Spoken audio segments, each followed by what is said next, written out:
नमस्कार, मैं हूं आपके साथ आशा सरमाल। आप देख रहे हैं मन की बात और मन की बात कार्यक्रम में आम जनता की आवाज को सरकार तक पहुंचाने की कोशिश होती है ताकि उनका जल्द से जल्द यहां पर हल किया जाए। चलिए बिल्कुल भी देरी न करते हुए शुरुआत करेंगे कार्यक्रम की।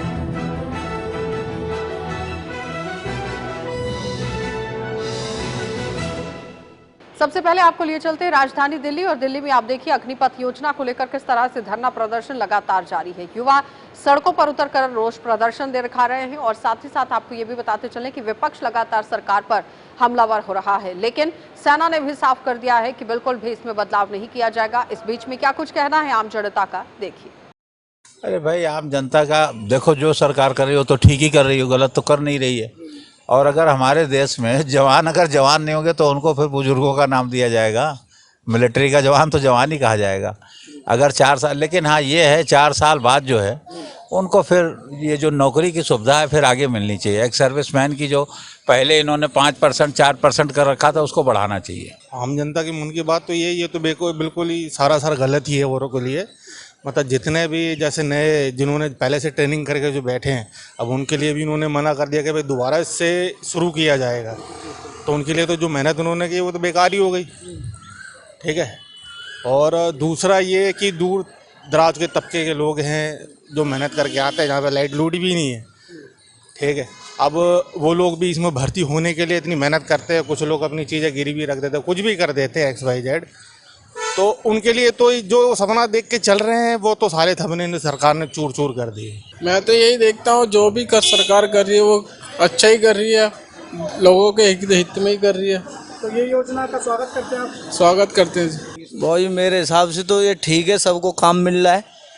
और बाकी ये कि इतनी साल में अगर जैसे कामयाब होगा तो आगे बढ़ेगा, नहीं तो 4 साल तो पैसा भी मिलेगा, काम भी मिलेगा। इससे बढ़िया और क्या चाहिए। तो आप इसका स्वागत करते हैं? बहुत बढ़िया, बहुत अच्छी तरह से।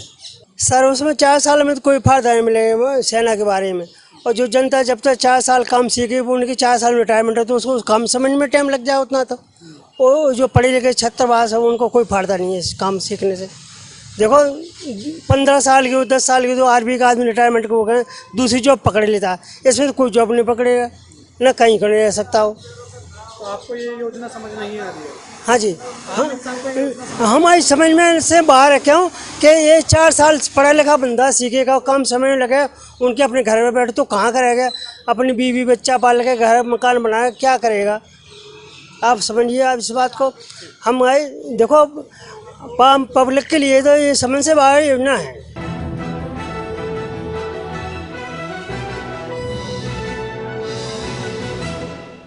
चलिए अब आपको लिए चलेंगे पंजाब और पंजाब में आपको दिखा देते हैं कि अग्निपथ योजना को लेकर जो भर्ती चल रही है, जिसमें भर्ती केंद्रों के बाहर किस तरह से सुरक्षा को बढ़ा दिया गया है। तोड़फोड़ करने वालों पर भी कार्रवाई की जाएगी, ADG का ये कहना था। और साथ ही साथ आपको ये भी बताते चलें कि यहाँ पर जो भर्ती केंद्र बनाए गए हैं वहाँ पर सुरक्षा व्यवस्था को चाक चौबंद कर दिया गया है। इस बीच क्या कुछ कहना है यहाँ पर आम जनता का, देखिए।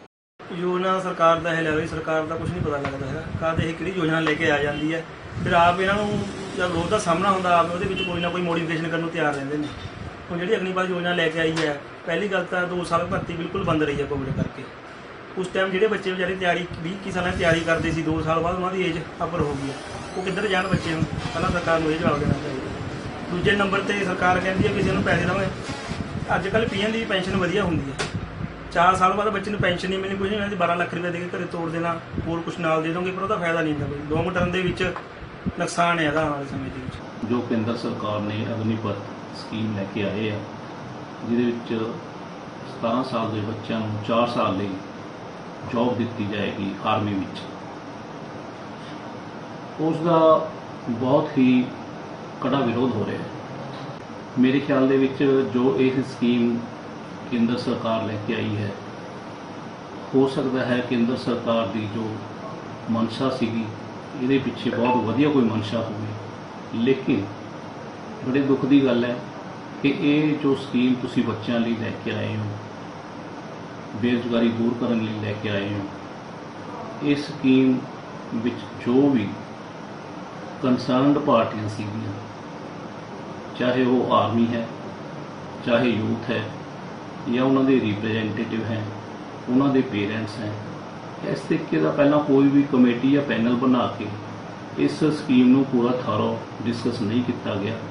ਜਿਸ ਦੀ ਵਜ੍ਹਾ ਕਰਕੇ ਹੁਣ ਕਾਫੀ ਇਸ ਸਕੀਮ ਤੇ ਸ਼ੰਕੇ ਖੜੇ ਹੋ ਗਏ ਆ ਤੇ ਯੂਥ ਇਸ ਸਕੀਮ ਨੂੰ ਐਕਸੈਪਟ ਨਹੀਂ ਕਰ ਪਾ ਰਿਹਾ। ਜੋ ਵੀ ਕੇਂਦਰ ਸਰਕਾਰ ਵੱਲੋਂ ਇਹ ਅਗਨੀਪਥ ਯੋਜਨਾ ਲਈ ਗਈ ਹੈ, ਮੈਂ ਇਹਦਾ ਸਲਾਸਰ ਵਿਰੋਧ ਕਰਦਾ ਹਾਂ, ਕਿਉਂਕਿ ਜੋ ਕੇਂਦਰ ਸਰਕਾਰ ਇਹ ਯੋਜਨਾ ਲੈ ਕੇ ਆਈ ਹੈ, ਇਹ ਲੈ ਕੇ ਆਈ ਹੈ 17 ਤੋਂ ਲੈ ਕੇ 21 ਸਾਲ ਦੀ ਉਮਰ ਦੇ ਨੌਜਵਾਨਾਂ ਲਈ। ਜੋ 17 ਤੋਂ ਲੈ ਕੇ 21 ਸਾਲ ਦੀ ਉਮਰ ਹੈ, ਇਹ ਨੌਜਵਾਨਾਂ ਦੇ ਇੱਕ ਫਿਊਚਰ ਬਣਾਉਣ ਦੀ ਉਮਰ ਹੈ। ਉਹ ਇਸ ਉਮਰ ਦੇ ਵਿੱਚ ਆਪਣਾ ਫਿਊਚਰ ਸੈੱਟ ਕਰਦੇ ਨੇ, ਆਪਣੇ ਫਿਊਚਰ ਗੋਲ ਬਣਾਉਂਦੇ ਨੇ ਤੇ ਕੇਂਦਰ ਸਰਕਾਰ ਇਸ ਉਮਰ ਦੇ ਵਿੱਚ ਨੌਜਵਾਨਾਂ ਨੂੰ ਫੌਜ ਵਿੱਚ ਭਰਤੀ ਕਰ ਰਹੀ ਹੈ ਤੇ ਉਹ ਕਹਿ ਰਹੀ ਹੈ ਕਿ 4 ਸਾਲ ਬਾਅਦ ਉਸ ਨੂੰ ਰਿਟਾਇਰ ਕਰ ਦਿੱਤਾ ਜਾਵੇਗਾ। ਤੇ 4 ਸਾਲ ਬਾਅਦ ਮੈਂ ਕੇਂਦਰ ਸਰਕਾਰ ਨੂੰ ਪੁੱਛਣਾ ਚਾਹਾਂਗਾ ਕਿ 4 ਸਾਲ ਬਾਅਦ ਉਹ ਨੌਜਵਾਨ ਕੀ ਕਰੇਗਾ। ਨਾ ਉਹ ਅੱਗੇ ਸਟੱਡੀ ਕਰ ਸਕਦਾ ਤੇ ਨਾ ਉਹਨੂੰ ਕੋਈ ਨੌਕਰੀ ਮਿਲੇਗੀ। ਤੇ ਮੈਂ ਕੇਂਦਰ ਸਰਕਾਰ ਅੱਗੇ ਇਹ ਬੇਨਤੀ ਕਰਦਾ ਹਾਂ ਕਿ ਜੋ ਇਹ ਟਾਈਮ ਪੀਰੀਅਡ ਰੱਖਿਆ 4 ਸਾਲ ਦਾ ਬੌਂਡ ਪੀਰੀਅਡ ਬਣਾਇਆ, ਉਹਨੂੰ ਖਤਮ ਕੀਤਾ ਜਾਵੇ, ਇਹਨਾਂ ਦੀ ਰੈਗੂਲਰ ਭਰਤੀ ਕੀਤੀ ਜਾਵੇ। ਜਿਹੜੀ ਕੇਂਦਰ ਸਰਕਾਰ ਵੱਲੋਂ ਇੱਕ ਅਗਨੀਪਥ ਸਕੀਮ ਲਾਗੂ ਕੀਤੀ ਗਈ ਹੈ, ਨਵੇਂ ਆਉਣ ਵਾਲੀ ਜਨਰੇਸ਼ਨ ਵਾਸਤੇ ਬਹੁਤ ਵਧੀਆ ਸਕੀਮ ਹੈ, ਜਿਸ ਦੇ ਤਹਿਤ ਉਹ ਆਪਣਾ ਪੜ੍ਹ ਲਿਖ ਕੇ ਤੇ ਨੌਕਰੀ 'ਤੇ ਅਪਲਾਈ ਕਰ ਸਕਦੇ ਨੇ। ਨੌਕਰੀ 'ਚ ਜਾਣ ਨਾਲ ਇੱਕ ਤਾਂ ਅਨੁਸ਼ਾਸਨ ਸਿੱਖਣਗੇ, ਦੂਜਾ ਨਸ਼ਿਆਂ ਤੋਂ ਬਚੇ ਰਹਿਣਗੇ ਬੱਚੇ ਤੇ ਉੱਥੇ ਉਹਨਾਂ ਨੂੰ ਸੈਲਰੀ ਮਿਲੇਗੀ ਬਕਾਇਦਾ।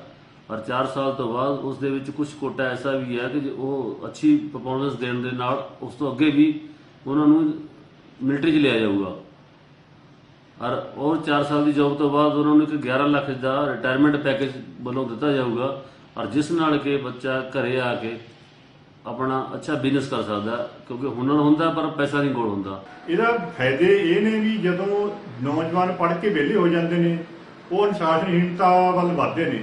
ਜਦੋਂ ਉਹਨਾਂ ਕੋਲ ਸਮਾਂ ਹੋਊਗਾ ਉਹ ਫੌਜ ਵਿੱਚ ਜਾਣਗੇ ਤੇ ਉੱਥੇ ਜੌਬ ਕਰਨਗੇ, ਅਨੁਸ਼ਾਸਨ ਦੇ ਵਿੱਚ ਰਹਿਣਗੇ, ਅਨੁਸ਼ਾਸਨ ਸਿੱਖਣਗੇ ਤੇ ਬਾਕੀ ਉਹਦੇ ਰਿਟਾਇਰਮੈਂਟ ਦਾ ਜਿਹੜਾ ਸਮਾਂ ਉਹਦੇ 4 ਪੈਸੇ ਉਹਨਾਂ ਨੂੰ ਜੁੜ ਜਾਣਗੇ। ਆਉਣ ਵਾਲੇ ਭਵਿੱਖ ਦੇ ਵਿੱਚ ਉਹ ਉਹਨਾਂ ਦੇ ਲਈ ਕੰਮ ਵੀ ਆ ਸਕਦੇ ਨੇ। ਦੂਜੇ ਪਾਸੇ ਜਿਹੜੀ ਨੈਗੇਟਿਵਿਟੀ ਵਾਲੀ ਗੱਲ ਕਰੀਏ ਤਾਂ ਇਹ ਵੀ ਹੈ ਵੀ ਅਗਰ ਉਹਨਾਂ ਨੂੰ ਫੌਜ ਚੋਂ ਆ ਕੇ ਦੁਬਾਰਾ ਕੋਈ ਨੌਕਰੀ ਨਾ ਮਿਲੀ ਤੇ ਉਹਨਾਂ ਕੋਲ ਹਥਿਆਰਾਂ ਦੀ ਟ੍ਰੇਨਿੰਗ ਵੀ ਹੋਊਗੀ, ਉਹ ਟ੍ਰੇਨਿੰਗ ਦੌਰਾਨ ਗਲਤ ਰਸਤੇ ਨਾ ਪੈ ਜਾਣ ਤਾਂ ਕਿ ਦੇਸ਼ ਦੇ ਵਿੱਚ ਜਿਹੜਾ ਦੁਬਾਰਾ ਕੋਈ ਇਦਾਂ ਦਾ ਫਸਾਦੀ ਰੂਪ ਦੇ ਵਿੱਚ ਕੋਈ ਸਾਹਮਣੇ ਆ ਜਾਵੇ ਜਿਹਦਾ ਇਹ ਨੁਕਸਾਨ ਮੈਂ ਦੇਖਣ ਮੇਰੇ ਨਜ਼ਰੀਏ ਮੁਤਾਬਕ ਹੋ ਸਕਦਾ।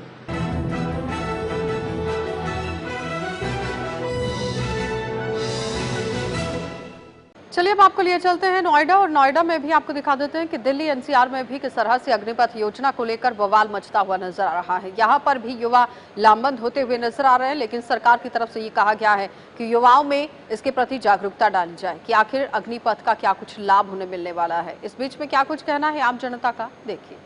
पहले तो मैं हर भारतीय नौजवान युवाओं से एक अपील करना चाहता हूँ कि उग्र ना फैलाएं,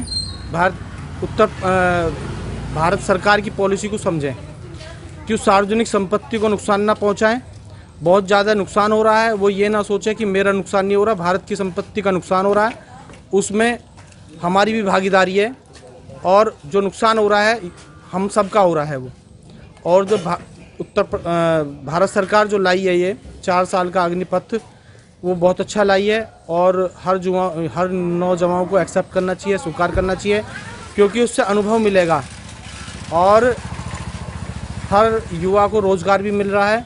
और भारत सरकार की जो कुछ वैकेंसीज खालियां पड़ी हैं, हर युवाओं को एक भारत की सेवा करने का सुअवसर प्राप्त हो। मोदी जी से मैं ये कहना चाहूँगा कि इसके बेनिफिट्स उन्हें बताए जाएं ताकि ये प्रदर्शन और ये विरोध ख़त्म हो, अगर इसके कुछ बेनिफिट्स हैं।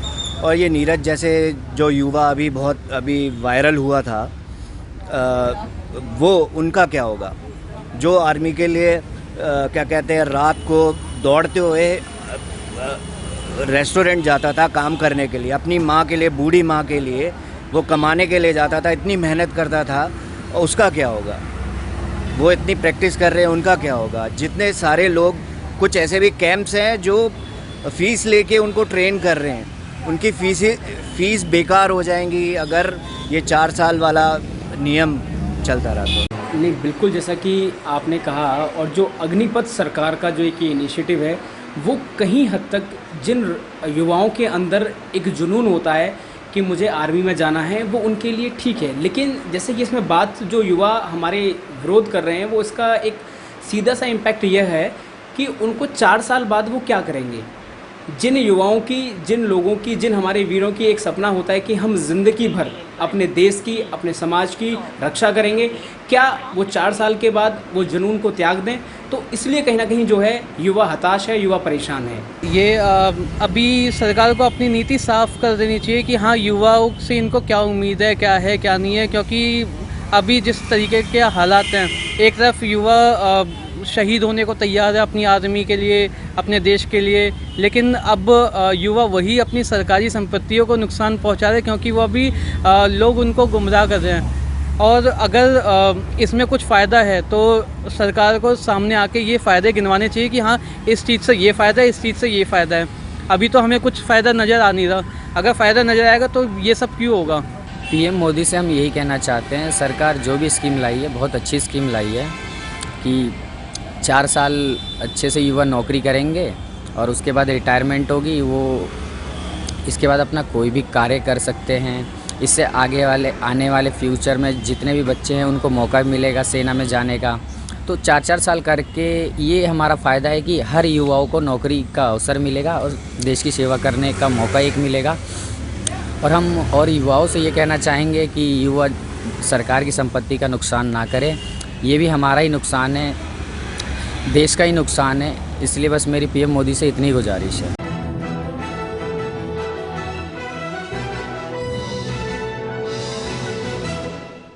चलिए अब आपको लिए चलते हैं लखनऊ, और लखनऊ से आपको दिखा देते हैं कि उत्तर प्रदेश सरकार किस तरह से एक्शन मोड में नजर आ रही है। रजिस्ट्री को लेकर एक बड़ा फैसला सामने रखा गया है कि अगर यहाँ पर रिलेशन में आप रजिस्ट्री करवाते हैं तो आपको ड्यूटी जो है वो माफ कर दी जाएगी। तो जाहिर तौर पर इस पर स्टैंप लगती हुई भी नजर आ रही है। क्या कुछ कहना है आम जनता का, देखिए।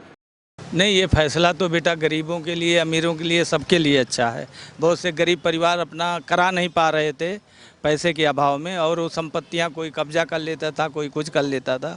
तो ये सबसे बड़ा भारी सहूलियत मिलेगी लोगों को, कि सबसे ज़्यादा तो गरीब परिवार को मिलेगी कि जो भी मतलब कम पैसे में और अपने संपत्ति को या अपने पारिवारिक रिलेशन में जो भी हैं, वो संपत्ति बहुत कम पैसे में ट्रांसफ़र हो रहा है, जो कि 5 लाख, 10 लाख, 20 लाख खर्च करने पर भी नहीं करवा पाते थे लोग।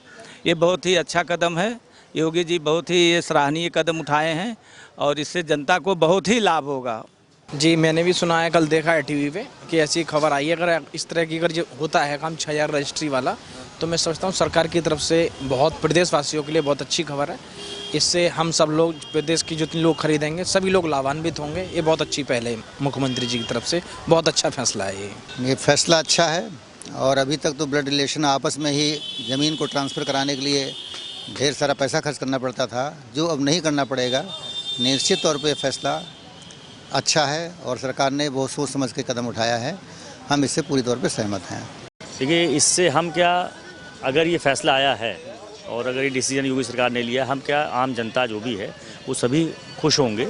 नो डाउट पहले जो भी ब्लड रिलेशंस की रजिस्ट्रियाँ ट्रांसफ़र होती थी उसमें अच्छा खासा पैसा लगता था, उससे निजात मिलेगी। इस महंगाई में एक ये अच्छा सहारा है मान लीजिए, या एक अच्छा साधन है कि अपने हम जो भी ब्लड रिलेशंस हैं उनकी प्रॉपर्टी अपने नाम भी कर लें और सस्ते में हो जा रही है। इससे बहुत खुश होगा अगर ये आ रही है। पब्लिक में अच्छा मैसेज जाएगा इसका, इसमें दो राय नहीं है। अगर ये फैसला ज़मीन पे आता है, यानी उसको अमली जामा पहना सकती है सरकार, सिर्फ़ और सिर्फ ऐलान से नहीं, उसको अगर अमली जामा पास हो गया है और अगर उस पर पूरा अमल होता है, तो मैं समझता हूँ कि ये जो स्कीम है, ये जो गवर्नमेंट का जो प्लान है, ये बहुत अच्छा है। इससे तो हर किसी को जो है लाभ होगा। पहले तो यार घर में अपने ही ज़मीन जब अपने घर में किसी के नाम जब कराई जाती थी तो काफ़ी पैसा लगता था, और इसी वजह से वो कभी ज़मीन ट्रांसफ़र भी नहीं लोग करवाते थे कि यार घर में जो है रहने दो, पड़ी रहने दो, इतना पैसा लगेगा, उतना पैसा लगेगा। लेकिन अगर मान लीजिए कि फ्री में अगर इसका ट्रांसफ़र हो रहा है, यानी रजिस्ट्री अगर हो रही है, तो ये तो बड़ा अच्छा कदम है। लेकिन इसको ज़मीन पे ईमानदारी के साथ उतारा जाना चाहिए। इस पे कोई करप्शन या और इसमें इस तरह कोई चीज़ नहीं, भाई भतीजावाद नहीं होनी चाहिए कि जो सारी तमाम जो बेनामी और दूसरे तरह की जो संपत्तियां हैं उसी के नाम को ले करके और कहे कि हमारा ये ब्लड है, वो बहुत सारी ऐसी चीज़ें हैं। उन चीज़ों को अगर बीच में ना लाएं तो ये बहुत अच्छा है। इसकी जी, इस फैसले से तो गरीबों के लिए, सब लोगों के लिए बहुत ही बड़ा फ़ायदा है। और ब्लड रिलेशन में तो यह कि परिवार के लिए ज़मीन अगर किसी कारणवश करवाई जाती है तो पहले बहुत काफ़ी पैसा लगाया जाता था। अब उस पैसे से आदमी आगे बढ़ सकता है पीछे हटने की वजह। ये तो किसान के लिए बहुत अच्छा फ़ायदा किया है योगी सरकार ने। सभी के लिए है, गरीब के लिए भी है, अमीर के लिए भी है, सभी के लिए है। मैं तो यही कहना चाहूँगा जी। देखिए, हमारी तो बात ही छोड़िए सहमत की, पूरे ही इसमें उत्तर प्रदेश में जितना इन्होंने सराहनीय काम करा है ये ब्लड रिलेशन वाला, इससे बहुत ही ज़्यादा फ़ायदा मिलने वाला है। अमीर के पास पैसा नहीं हुआ करता था और गरीब के पास भी पैसा नहीं हुआ करता था। पैसा सबके पास है नहीं है, लेकिन ब्लड रिलेशन से ऐसा कराया इन्होंने, सबके लिए समान कर रखा है। इससे फ़ायदा होगा। ये ज़मीन की रजिस्ट्रियाँ नहीं होती थी ब्लड रिलेशन के बिना, ज़मीन की रजिस्ट्रियाँ, गरीब के पास पैसा नहीं था। इस वजह से गरीब को पूरी तरह से 100% सहमत हैं।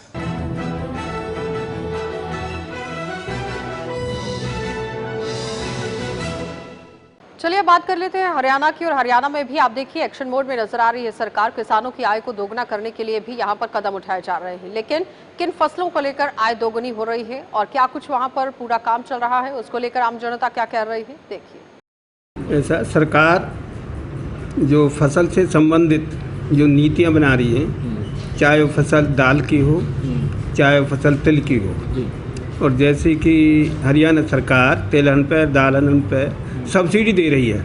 ये सब्सिडी इसलिए दे रही है किसानों को कि किसानों को इससे प्रोत्साहन मिले, ज़्यादा से ज़्यादा दाल पैदा करें, ज़्यादा से ज़्यादा तिल पैदा करें। तो ज़्यादा से ज़्यादा दाल पैदा होगी, तिल पैदा होगी, उनकी आमदनी होगी। इसमें किसानों को फ़ायदा है। किसानों को दो फायदे हो गए, एक तो गवर्नमेंट से सब्सिडी मिल गई और दूसरा उनको मार्केट में जब भी बेचने के लिए जाएंगे तो उसको भाव अच्छे मिलेंगे। तो इसलिए सरकार ये अच्छी पॉलिसी ला रही है। समस्याएं हैं, जैसे आज हमारे घर के आगे नाली का पानी इकट्ठा हो गया है, सारे गंदगी है, आना जाना मुश्किल हो गया है। वहाँ से लोग आ रहे हैं जा रहे हैं, नाक पे हाथ रख के आ रहे हैं जा रहे हैं, और इसी से बीमारियां फैलती हैं। ये रोकथाम होनी चाहिए। नहीं, वो तो लाभदायक है। अच्छा। नहीं, हरियाणा सरकार तो किसानों का बहुत कुछ सोच रही है। मेरे को बड़ी खुशी है अच्छा कि किसानों के बारे में सोचती है। और किसान आंदोलन तभी बंद हुआ है जब आश्वासन मिला है सरकार को, सरकार का आश्वासन मिला, उसके बाद किसान आंदोलन ख़त्म हो गया। अब कोई समस्या नहीं है। मुझे उम्मीद है कि आगे सरकार काम इसी तरह करती रहेगी। हरियाणा सरकार बहुत ही अच्छा काम कर रही है और ख़ास करके फसलों के बारे में दलहन और तिलहन के लिए हमें बहुत ज़्यादा प्रोत्साहित किया जा रहा है। और आने वाले समय में किसान अगर दलहन और तिलहन की पैदावार बढ़ाएगी तो उससे क्या है कि मार्केट वैल्यू उसकी बढ़ेगी, क्योंकि महंगी जाएगी दाल और उसे कमाई का एक अच्छा संसाधन बन जाएगा। सरकार सब्सिडी भी दे रही है। सरकार सब्सिडी भी दे रही है, ये सोने पे सुहागा है। हरियाणा सरकार बार बार हरियाणा में आए और क्या कहे। अरे जो भी काम करेगी तो बढ़िया ही करेगी है। अरे किसान के लिए क्या नहीं किया उसने है। अरे जो भी अनाज बिकता है उसमें पैसा बढ़ाती है और क्या करेगी हरियाणा सरकार। अब सब्सिडी भी दे रही है नई फसलों को उगाने के लिए, सब्सिडी भी दे रही है सब। अरे पेंशन दे रही है, सब कुछ दे रही है भाई। दाल की करनी चाहिए, गेहूं की करनी चाहिए, सरसों की करनी चाहिए। तेल कहाँ से आएगा है। अरे तिल आएगा तो तेल बनेगा तभी तो आगे भी खाएगा। सरकार सही फैसला ले रही है। सरकार सही फैसला ले रही है।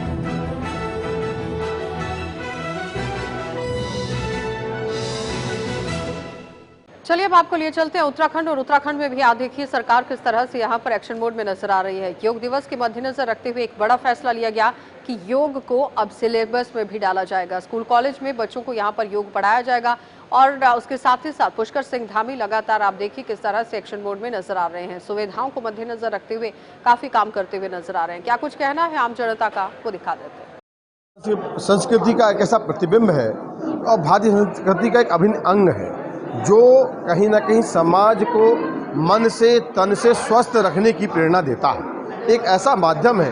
हमारे हजारों साल से ऋषि मुनियों ने अपने अनुसंधान करके जो विधा उत्पन्न करी जिसमें पूरे शरीर का व्यायाम हो सकता है, हमारा शरीर स्वस्थ रह सकता है, हमारा मन स्वस्थ रह सकता है और कहीं ना कहीं आध्यात्म रूप से हम अपने आप को अच्छा कर सकते हैं, जिसे माननीय प्रधानमंत्री नरेंद्र मोदी जी के प्रयासों से अंतर्राष्ट्रीय योग दिवस 21 जून को पूरे विश्व के द्वारा मनाया जाता है। और हम देखते हैं आज योग खाली भारत की विधा नहीं है, पूरे देश के सभी देशों में इसे बहुत जोर शोर से अपनाया जाता है और सारे विदेशी लोग इस योग की तरफ आकर्षित हो रहे हैं। तो मैं बधाई देता हूं अपने मुख्यमंत्री को कि इन्होंने इस योग को अपने छात्र छात्राओं के पाठ्यक्रम में शामिल करा है। हमारे छात्र, हमारी छात्राएं इसे बहुत ही बचपन से इसे सीखते हुए आगे बढ़ेंगे और अपने इस समाज में अपने स्वस्थ शरीर का योगदान देंगे। और मैं उम्मीद करता हूं अगली सरकारों से भी, दूसरे प्रदेशों की सरकारों से भी, विपरीत सरकारों से भी, कि भारतीय संस्कृति के इस योग को वो लोग भी अपने अपने पाठ्यक्रम में शामिल करें। दिवस पर वैसे तो धामी सरकार हर दूसरे दिन कोई ना कोई ऐसी घोषणा करती आ रही है जिससे जो है पूरी यहाँ की प्रदेश की जनता बड़ी खुशी महसूस करती है। उसी में योग दिवस पर जो है हमारे स्वास्थ्य मंत्रालय से धन सिंह रावत जी जो हैं इसकी कमांड संभालते हैं, उन्होंने एक नई चीज़ निकाली है कि जो हमारे पढ़ने वाले छात्र हैं डिग्री कॉलेज के और स्कूल के, उनकी मानसिक शारीरिक संरचना अच्छी हो, वो स्वस्थ हो और आगे देश के निर्माण में वो अपना प्रतिभाग कर सकें।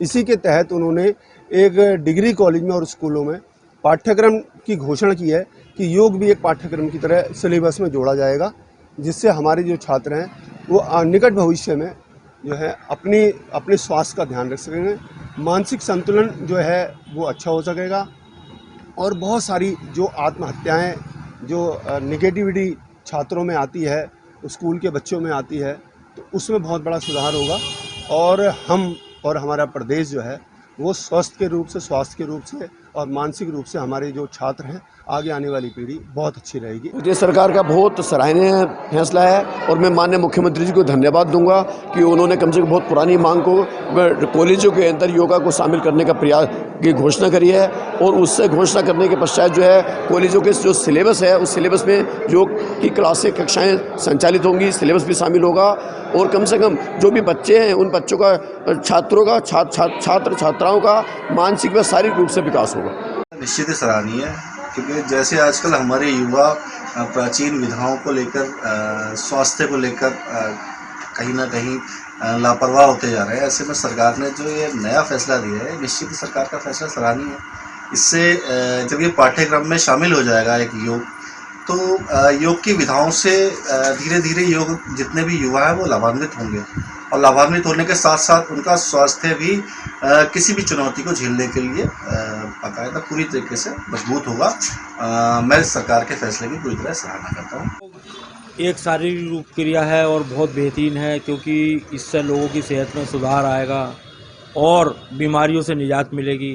उत्तराखंड सरकार ने ये जो कदम उठाया मेरे हिसाब से बहुत सराहनीय कदम है क्योंकि इससे जो है एक हम संतुलन जीवन भी अपना व्यतीत करेंगे और इसके अलावा खान पान पर भी थोड़ा ध्यान रख के अपने तंदुरुस्त रह सकते हैं, स्वस्थ रह सकते हैं और उत्तराखंड सरकार ने इसमें जो कदम उठाया है महत्वपूर्ण कदम साबित होगा ये।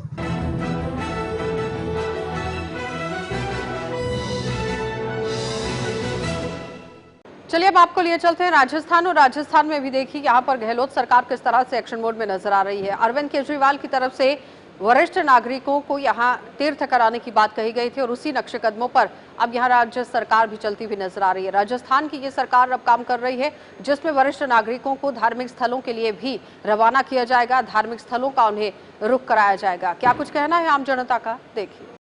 हमारे आदरणीय परम पूज्य राजस्थान के मुख्यमंत्री जी अशोक जी गहलोत साहब ने गरीब यात्रियों के लिए निःशुल्क यात्रा फिर शुरू की। 20,000 वरिष्ठ नागरिकों को मुफ्त यात्रा शुरू की। 10 जुलाई तक आवेदन प्रक्रिया जारी रहेगी। जो लोग आवेदन करेंगे निःशुल्क रेलवे यात्रा, हवाई जहाज से तीर्थ यात्रा कर सकेंगे, 15 धार्मिक स्थलों की यात्रा कर सकेंगे। अशोक जी गहलोत को बहुत बहुत धन्यवाद देता हूँ। अशोक जी गहलोत अनेक योजना लेकर आए हैं, आगे भी लेकर आएंगे, उनको बहुत बहुत धन्यवाद दूँ। मेरा दिल से आशीर्वाद देता हूँ अगली बार अशोक जी सरकार आए और अनेक योजना लेकर आए। माननीय मुख्यमंत्री श्री अशोक जी गहलोत द्वारा राज्य के गरीब लोगों के लिए, बुजुर्गों के लिए जो निःशुल्क तीर्थ यात्रा की जो योजना लाए हैं वो बहुत ही उपयोगी योजना है। इस योजना से बहुत से गरीब लोगों को फायदा होगा। एक गरीब व्यक्ति जो अपना पूरा जीवन सिर्फ अपने परिवार के भरण पोषण और 2 दिन की रोटी के लिए निकाल लेता है, उसके ये कभी सोच भी नहीं सकता कि वो ऐसी कोई धार्मिक यात्रा करेगा। सरकार की ये योजना से उन लोगों को बहुत फ़ायदा होगा और उनको ये मौका मिलेगा कि वो पूरे राज्य की सभी तीर्थ स्थलों के दर्शन करें। ये योजना से राज्य के पर्यटन उद्योग को भी बढ़ावा मिलेगा, लोगों को रोजगार भी मिलेगा और निश्चित रूप से ये बहुत ही उपयोगी और जनहितकारी योजना है। ये योजना अगर देश के सभी राज्यों में लागू हुए तो ये बहुत ही अच्छा रहेगा। राजस्थान के माननीय मुख्यमंत्री जी श्री अशोक जी गहलोत द्वारा आर्थिक रूप से कमजोर बुजुर्ग लोगों के लिए जो निःशुल्क तीर्थ यात्रा की योजना बनाई है वो बहुत ही अच्छी और बढ़िया है। इससे पूरे गरीब व्यक्तियों को जो तीर्थ यात्रा भगवान के दर्शन का जो लाभ मिलेगा उसका बहुत ही अच्छा होगा। और मैं दूसरे राज्यों के मुख्यमंत्रियों से भी यही आग्रह करूंगा कि एक बार ये योजना पूरे भारत में चालू हो ताकि सब गरीब व्यक्तियों को इसका लाभ मिले और इससे पर्यटन उद्योग को भी बहुत बढ़ावा मिलेगा, लोगों को रोजगार भी मिलेगा। हमारे राजस्थान के जननायक आदरणीय मुख्यमंत्री अशोक जी गहलोत जी द्वारा गरीब व्यक्तियों के लिए 20 जगहों पर धार्मिक यात्राएं जो फ्री निःशुल्क दी गई है उससे काफ़ी गरीब लोगों का बहुत भला होगा। जो व्यक्ति यात्राएं नहीं कर पाते थे धार्मिक, उनकी यात्राएं पूरी होगी। इस जन कल्याणकारी योजना के लिए मैं आदरणीय मुख्यमंत्री जी को बहुत बहुत साधुवाद धन्यवाद देना चाहता हूं कि ऐसी योजनाएं उन्होंने लागू करी है जिससे जनता का लाभ होगा और जनहित में ये योजना जारी करी है, इसके लिए उनको बहुत बहुत साधुवाद। अभी जो बुजुर्ग लोगों के लिए धार्मिक यात्रा जो गहलोत साहब ने 20,000 लोग धार्मिक यात्रा 10 जुलाई से करेंगे हवाई जहाज़ से और रेल से ये चालू किए हैं, उनका बहुत बहुत मैं उनको धन्यवाद देती हूँ। ये बहुत ही अच्छी योजना है राजस्थान में। ये योजना और भी राज्यों में लागू होनी चाहिए क्योंकि इससे जो लोग अपने पास पैसा नहीं है, जो बहुत गरीब तबके के लोग हैं, वो कम से कम पूरे तीर्थ स्थानों में जाएं और यात्रा कर सकें, उनको सारी सुविधाएं मिले। तो इसके लिए ये उनकी बहुत अच्छी योजना है ताकि सब लोग घर से बाहर निकलकर एकजुट एक साथ मिलकर और यात्रा कर सकें। ये मैं उनको बहुत बहुत धन्यवाद देती हूँ। और अनेक योजनाएं जो अशोक जी गहलोत ने राजस्थान सरकार में चालू की है वो बहुत सराहनीय हैं और मुझे उम्मीद है कि आने वाले समय में राजस्थान में कांग्रेस की गवर्नमेंट जरूर आएगी क्योंकि ऐसी योजनाएं तो कहीं भी किसी भी राज्य में नहीं है। जैसे कि चिरंजीवी योजना है, कोई आदमी इलाज कराता है 10 लाख रुपए तक का उसकी बीमारी का फ्री है। ऐसी अनेक योजनाएं हैं जो उन्होंने की है, मैं उनको बहुत बहुत धन्यवाद देती हूँ।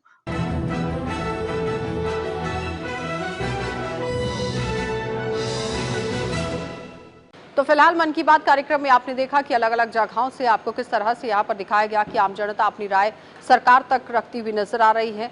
किन सुविधाओं का यहाँ पर अभाव है वो भी सरकार तक पहुँचाने की कोशिश हुई ताकि जल्द से जल्द इस पर गौर किया जाए और आम जनता को राहत मिल सके। फिलहाल कार्यक्रम में इतना ही। देश और दुनिया की खबरों के लिए आप बने रहिए हमारे साथ।